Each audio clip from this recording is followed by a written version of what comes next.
Hello everybody, welcome to Coco's Crochet. I'm Litza and today is our podcast number 68. It is the 25th of January 2024. Oh my goodness, the first month of the year is nearly over. I cannot believe that, guys. Well, we've had the good fortune of being able to hang out together week after week, and nothing brings me more joy. So thank you for joining us once again, and I hope that you enjoy today's podcast. As usual, I have my handy clipboard ready and my marker, and this week I'm going to use it because I want to eliminate as many bloopers as possible, because you know there's no editing here. Technology and I are not friends as yet. Who knows, maybe this is going to be the year for it, but don't hold your breaths, everybody. So, as always, we'll catch up and I'll be able to showcase some of your amazing makes, and then at the end there'll be a little bit of a catch up on a little life story. So let's begin, as we always do on a Thursday, with, of course, Tile of the Week Thursday. Now, those of you that may not be familiar with Tile of the Week Thursday, let's have a little chat about it. So our friend Sam over at Manfors Makes, please go and visit her if you haven't already done so. She's just had her 2-year podiversary, and she has been, entertaining us and informing us for 2 years. And one thing that she's also created, well, she started a organic crochet along with this book here, 100 crochet tiles. So basically she got gifted this book in Happy Mail and pledged to make each and every tile, and of course a lot of us have joined her. Now she has a complete playlist on all the tiles, but if you put in the hashtag Tile of the Week Thursday, you'll see everybody that's joined along. Now before I get on to the actual tile for today, and it is tile number 75, we're 3/4 of the way through. If you want to purchase this book, a Kindle or some version where you can see it on like an iPad or something is a much better option. But so is this version of the book, because the version that I showed you, the first book, it just falls apart. It's horrible. But this one was gifted to me by the gorgeous Fran. Thank you so much, Fran. It is a beautiful book because it doesn't fall apart, guys. The way that it's actually been put together, it's heavy duty. So it's by Let's Make, and it's in a series of books. I have a collection of these, and I keep saying one day I'm going to bring them all to you, and I might just have to do that in the near future. But this is the version I would recommend if you want a paper copy. It's not a hard copy book, but it is beautiful, and I don't believe this one would fall apart. So if you actually want a copy, I'm pretty sure that this one was purchased in a supermarket or a news agency here in Sydney, Australia. Fran is up north in Queensland, but I'm guessing you could find it elsewhere as well. So have a look out for this one rather than this one, but they're the exact same book, guys. So I just thought I'd come along and show you that in case you wanted to jump on and buy this book, because there have been some wonderful tiles along the way and some not so wonderful. But the great thing is about this journey is that I personally, and I know others have said the same thing, you get to try different techniques. So for example, at the moment we're doing a block of tapestry crochet, which I feel that I love. Well, my experience before was making a blanket and also a bag and a few little projects along the way. So I actually quite enjoyed tapestry crochet, but I'm finding that some of these tiles are frustrating me. I'm not sure if it's because we're working in maybe in squares, but in saying that, the blanket I made was all squares. So this is what I'm going to ask you guys, all of you that are very good at tapestry crochet or have dabbled in it more than myself, and you have any tips about keeping the yarn not tangling in the back end, I would really appreciate you sharing that with us. I've tried keeping the yarn long, separating the balls, keeping the balls with short yarn coming out of them. I've just found that every time I need to turn the corner, I have to stop and untangle the yarn. So for example, I was working on this tile, today's tile, the other day from rows 8 to 11, so 8, 9, 10, 11, 4 rows took me 2.5 hours, which is just insane, right, for a tiny little tile. So if you have anything to share, any tips or tricks, please do so. Highly begging to say, please, please, could you do that?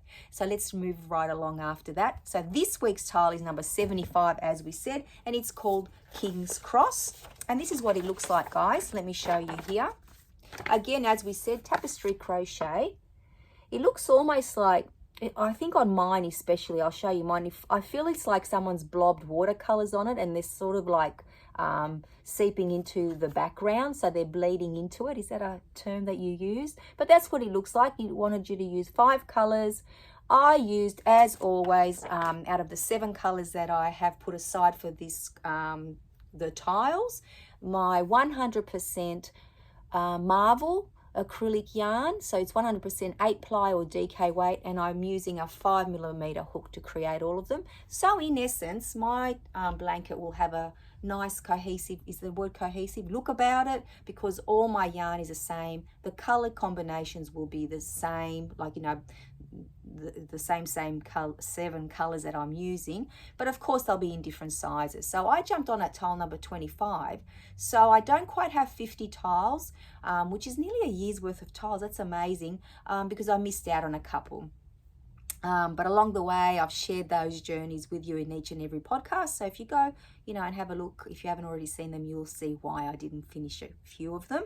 But today I did manage to get it done. As frustrated as I was, I really do enjoy the end result. So here's my tile, and then I'll show you Josephine's tile, and she used very different colors to mine, and hers is just as gorgeous. So see what I mean? Like, it's like you blobbed, you know, colors of paint, and then it's just spread out. That's what it feels like to me. But the back's quite neat as well. It's not horrible. And, you know, the end result was okay. The only thing I didn't do was in the corner, and I have seen other people do this in tutorials, instead of chaining, they actually do like a half double crochet and join it. And apparently makes for a neater join or neater corner. But in saying that, I don't think I had, you know, it would have made a huge difference, but I wasn't prepared to start doing that. I just wanted to get on and finish this tile. Now here's Josephine's tile. She's used a beautiful bright pink background. Absolutely gorgeous, Josephine. Thank you so much for sending yours in. Now Josephine is, you know, like-minded. You know, I'm speaking on her behalf. She feels the same, that, you know, we enjoy tapestry crochet generally. We've done it before, but we're going to be happy when we see, you know, the end of these tiles. So I think we've got about 8 more to go. Let me see if I can show you the 2 together. It's just a little bit tricky, guys, but there you go. So there they are. Our yellow seems to be in the same place. How awesome is that? So once again, thank you so much, Josephine, for always joining in and making this a very, very special segment. And I know that most people enjoy seeing the tiles. And like I said, there's about 8 more tapestry tiles to go. So be patient, guys. But we are 3/4 of the way through. That is so awesome.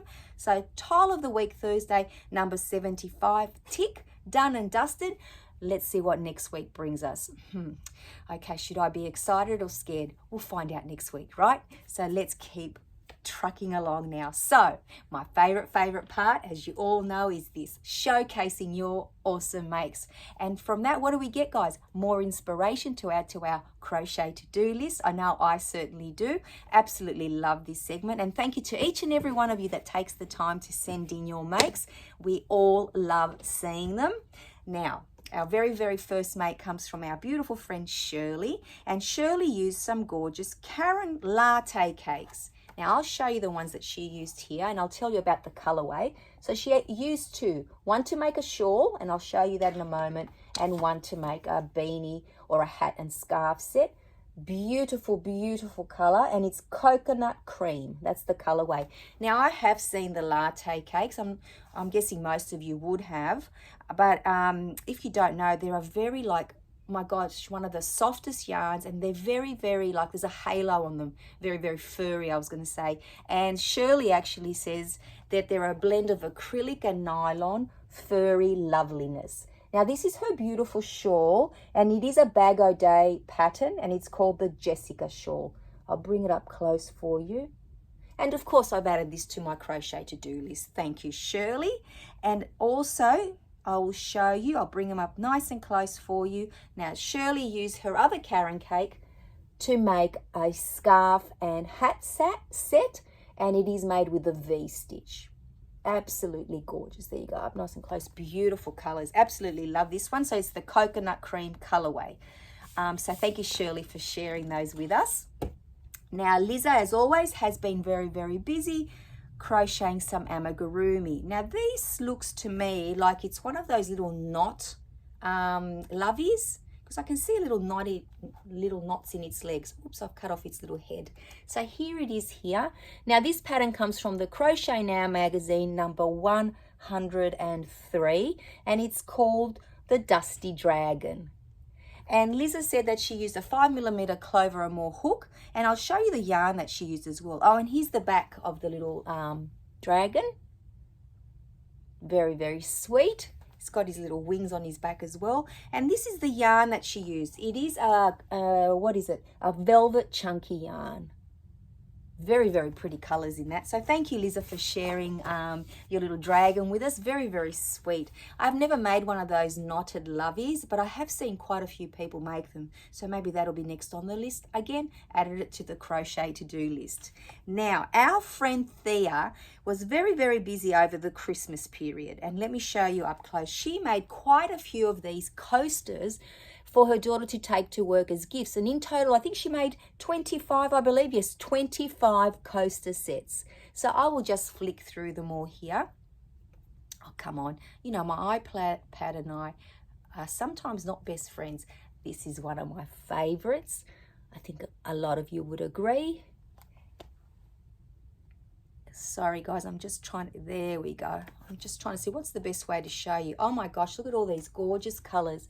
How lucky were her daughter's workmates that Thea had the time and the want to make them. Oh, look at this one for all you cat lovers. Love it. This one is so pretty as well. They're all gorgeous. And as we said, they're all made using cotton. Oh, this iPad. Look at this one. Absolutely gorgeous. Beautiful sunflower. And Thea said she just used a variety of YouTube tutorials. So if we put in coasters, crocheted coasters, I'm sure we would find many, and some of these ones as well. Look at this one. I love this one. I think that's one of those that you fold up and you put in the little pot in the back to store them somewhere nice. And let's see, was that the last one?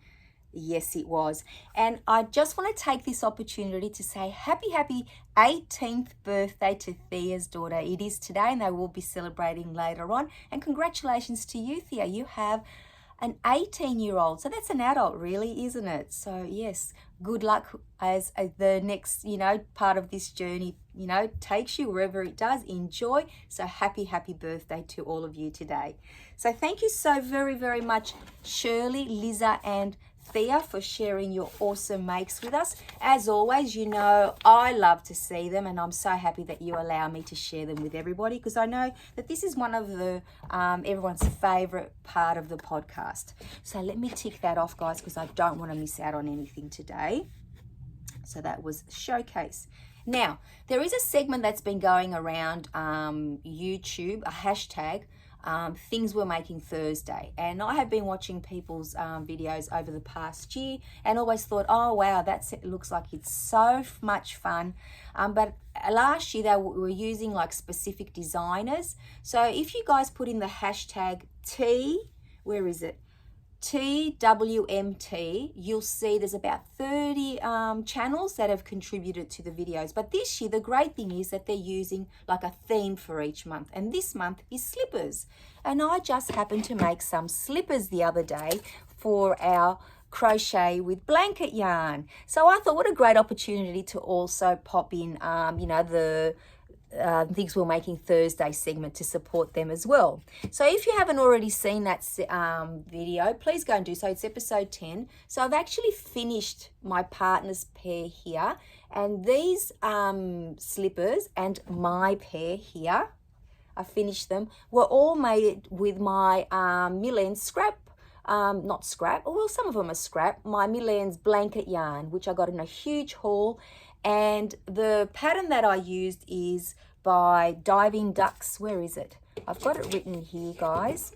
by Diving Ducks Crochet. And the pattern is so easy to adjust to your foot size or to whatever you're using. So for just by changing up your hook. And that's what I talk about in the video in more detail as well. So for my slippers, I use a size 7. My partner's an 8. Same pattern, but they just grew in different ways because of the size of the hook. Now, I also make them anti-slip, so non-slip, because I don't want to be slipping anywhere. And I show you in that video how I went about doing that. But basically I used what is just in the plumbing section at the hardware store. You would never think about it until someone told you, because I didn't know about it until I asked. And it is, sorry guys, I've got a bit of a fluff there. So it is a rubber. So it's a flexible rubber coating that you spray on, and then it actually is very, very flexy. Let me just show you guys, because I didn't want something stiff. I wanted it to still feel nice and soft when I was wearing it. It's almost like a little hand puppet, right? So these are done. I've got my 2 pairs of slippers done for January. And let me tell you, my family has started putting in their orders for winter, which is great because, you know, it's going to be something that I can make, once again, with love for them, different colors, and all they have to do is just slip them on, pop them in the washing machine, and then they're done. So that's our little segment of finished objects, and also for things we're making Thursday. I am not going to sing the jingle, guys, but a lot of people do. So let's tick that off. Now, I have another finished object for you.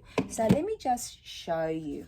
Now, Repeat Crafter Me put out a video about a month ago, maybe, to show you how to make this beanie with this row of hearts. Now, I absolutely love this pattern from the very start when I first saw the pattern, and I really wanted to make it. But what convinced me to make it was I watched KK and Kristen at K&K Crochet, and please go and hang out with them if you don't already do so. And they've got a little mini series happening now, and they're calling it All the Buzz About Hats, and this was part 1, and this is to give us some ideas if, you know, when we're crocheting our hats for the Bumblebees Mountain Outreach, maybe to, you know, if you don't want to, like I always make the same pattern for my hats. And then I remember KK was saying that Repeat Crafter Me, Sarah Zimmerman, she uses a different way to increase, and KK said she actually tried it and liked it, and I thought, well, I might try it as well. And it is a lovely way to increase your beanies if you haven't already done it. She does have a written pattern for it on her blog for free. But I'll tell you what I used. Like I said, I actually really enjoyed making this. And look at it up close, guys. It's not hard at all to make. I didn't use her method of joining the rim because she makes it separate and then it gets joined on somehow. But I just did it crocheting as I go, you know, just to make sure that it fit. Now, for this hat, and usually I use chunkier yarn, but because I used my Spot Saver here, and I'll tell you about a little discovery I made. So this Spot Saver yarn, for me, I feel that is equivalent to the Red Heart yarn. And I'll show you a photo that's on the blog. And if you tell me that these, oops, I bumped you guys. If you don't think that these look the same, I'll be very surprised. Look at them there. There's the Red Heart version. And there's our version here, the Spot Saver USA style 10-ply 100% acrylic yarn. Now, this one here is called white, and the Red Heart version is eggshell white. I'll pop that down. This one here is wine in the Spot Saver USA style, and the berry red is the Red Heart version. And then this one is just called pink, and the Red Heart version is called where is it? Sweet pink. So I feel that we're getting the same yarn or very similar yarn, just different packaging. So that's what I'm feeling. So I almost feel like I've made the exact same hat with the exact same yarn that you guys over in the US and all around the world that can purchase the Red Heart use. Now, KK made her hat in purple, so you can imagine how excited I was. So I might actually, you know, when I have some time, make this one with the lilac and the purple, the darker purple. How awesome would that look? And maybe even, oh, maybe a bit too much with a pink hat. I just like using the white, but main reason is because I have a lot of it. I'd purchased it in bulk when it was on sale. I had bought white, black and navy because they're colors that I thought were pretty neutral, and also the natural color as well, the tan. So that's another finished object. So let me just tick that one off, guys. Now wait till you see what I'm working on, my little whip at the moment. I do have a couple that have been sleeping the last couple of weeks because I just can't help myself. But if you remember in the last Happy Mail from Josephine, she sent me this awesome kit. So there's a Mary Maxim pattern, and I'll show you that. And there were 20 in total. Here they are here, guys. These little tiny, and they're so gorgeous, these little tiny 20-gram balls of the Yarnspirations Karen little yarns, and there are 20 of them, and in total it's 400 grams or 14.1 ounces.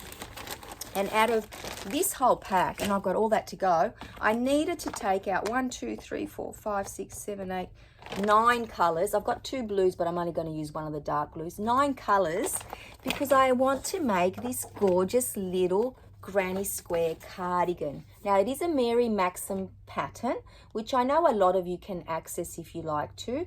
And as I said, it is the 100% acrylic little Karen balls of yarn that I'm using, and a 4.5 millimeter hook.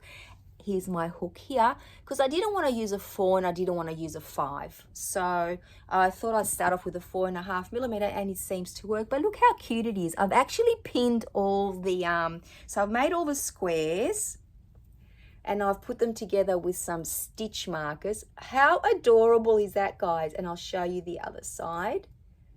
Oh my goodness. And then I'll show you the back. So now basically I just have to put them all together, and then I'll do, you know, the little, this bit here. So join them all up and do the little borders all the way around and turn it into a little cardigan. So thank you so very, very much, Josephine, for sending this through to me. It is for about a 2-year-old little girl, and I cannot wait to finish it. And I will share the end result with you. But look, these granny squares were very quick to make. As you can imagine, they're only 1, 2, 3, they're 4 rows each in total. I love the colors. I'll just show you one more time. So there's all the different color combinations. And in actual fact, there is a chart for each one, and I did follow the chart as it was. You know, the reason being, I know we can put our colors together and they all would have worked, but it was just quicker to do it. But as always, what took the longest was sewing in the ends. But that's okay, they're all done now. I've just got to sew it all together or crochet it all together, and then I will, you know, do the little cuffs, the little, you know, bits around, and then I'll be done with that. So that is my little work in progress, and I'm very, very excited that I could bring that to you. Cannot wait to finish it. Now, the other thing that I'm working on currently is the Crochet Society project, the winner, the overall winner. So hopefully I'll be able to get that to you in the next couple of weeks. I'll have to have a little bit of time for it, so please be patient with me, but I'm definitely actively working on it. I'm very excited to bring it to you because box number 47 will come out at the end of February. So I've got to make sure that I'm done before that, right, guys? Now, the other thing that is very exciting, of course, as we all know, is our cowl for 2024. Project 1 is our cup cozies. Now, a lot of you, thank you so much, have sent in your photos to my email and have allowed me to share. So on Saturday, when Project 2 is going to get drawn, I will show you everyone's cup cozy photos to date, so that way we can, you know, see what everyone else is doing. Now, what I love is that a lot of our YouTube family and friends, our Yarny friends, they're using the hashtag Coco's Crochet Cowl 2024, and if you put that in, you can go and see their videos, and they're also talking about their patterns that they used and, you know, their experience with it. So that might be something that you guys want to go and watch as well, and it might give you some more inspiration to create some different cup cozies. I'll let you know what I've been doing on Saturday as well, so I'll share all of that with you. So I'm very, very excited to do that. It is so awesome, and I love the feedback on it, and we'll talk about all of that on Saturday. And any questions that have come in, I'll answer them all on Saturday as well. So make sure you tune in for project number 2. I'm so excited. Let me tick that off the list, right? Now, where are we at? Last but not least, guys, we have some gorgeous happy mail. Now, I was very excited the other day because I got a notification to go to my letterbox. Now, just by showing you this, you'll know exactly who this is from. So this is from Nova Gnome Creations. And wait till you see her beautiful, beautiful card. Oh my goodness. Look at that little diamond art gnome in there. And of course, there's little gnomes everywhere. So I'm going to pop this up here and have it sitting there for a little bit longer so that we can enjoy that. And then our beautiful, beautiful friend Josephine. Look at all the sparkle in this beautiful card. Thank you so very, very much, Josephine. Absolutely love the card. And last but not least, our beautiful friend Ella, no catchy name, Crochet, sent this gorgeous card. Look at this Santa. Again, another sparkly one. Love all the sparkle and very sparkly balls of yarn in Christmas colors. Absolutely love it. So thank you so very, very much, everybody. Let me put them there and there so we can enjoy them for just a little bit longer. Even though the Christmas decorations have gone down, you know, this joy, we can keep it going for as long as we want. So thank you very, very much, all of you, for thinking of us. I really do appreciate it. And as you know, they will be going in my keepsake memory box when we finish so that I can always have a little look at them. So thank you. I'm going to put these little balls of yarn over here as well.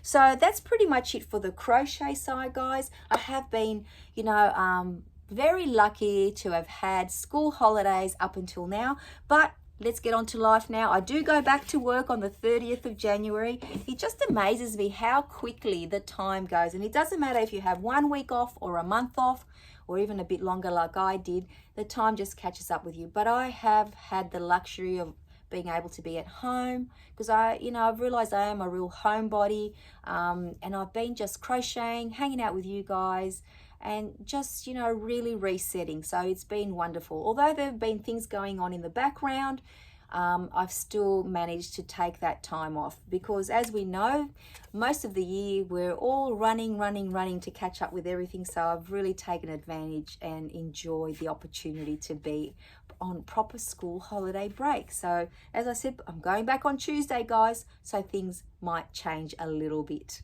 Now, the granny flat update, we've had the electrician come through and the plumber. They've started some of their work already, which is awesome. And we also went and had the kitchen drawn up with all the ideas that my son and his fiance have had, a bit of input from a few other people, family, ourselves. But the hardest part, I think, for them so far has been choosing colors. I know, it sounds crazy, right? So now they're at that point where they're finalizing the look of the kitchen. So we've pretty much got the layout of it, but now we're just waiting for that. So I'm hoping by the next life update, I'll be able to say that with the granny flat, we've actually sorted out the kitchen as well, because that's pretty much it then. The bathroom is very simple, and then, you know, we'll just have to get some cupboards and things sorted for the walk-in wardrobe. But yes, that's where we're at with the granny flat. And as always, I always like to know what the weather is like, even though I feel that the northern hemisphere at the moment is frozen or freezing. Some of you have been so wonderful and you've sent me photos of, you know, where you live, of all the snow, and like, for me that is so foreign. It's so amazing to see that you guys wake up to what I see in photos and in movies, and I can't even begin to fathom what your daily chores are like. I keep saying that in the emails, like, you know, when you get up, like when you say you've got to shovel the snow and some of you can't go to work or to school because, you know, schools are shut down and you can't get to work because of the ice on the road. You know, safety first, obviously, guys. And over here, like, we are sweating and melting. We've had hot, humid weather, a slight breeze on occasion, but then you feel the heat. It's been very overcast. So, you know, it's just amazing that we're all here together at the same point in time and living such different and yet similar lives. You know what I mean? It's just amazing to me. I just love that we get to share all of that as well. So thank you for allowing me to share with you what my little life's been like. Like I said, just taking it easy, trying to keep cool, trying to keep hydrated. But you know what? The whole time I've been crocheting and hanging out with you guys has just made it amazing. So thank you for giving that gift to me. I really do appreciate it. So on that note, guys, I hope you're all keeping well, either cool or warm. But the main thing is to stay safe. So until I see you very, very soon, take care, everybody. Bye-bye for now.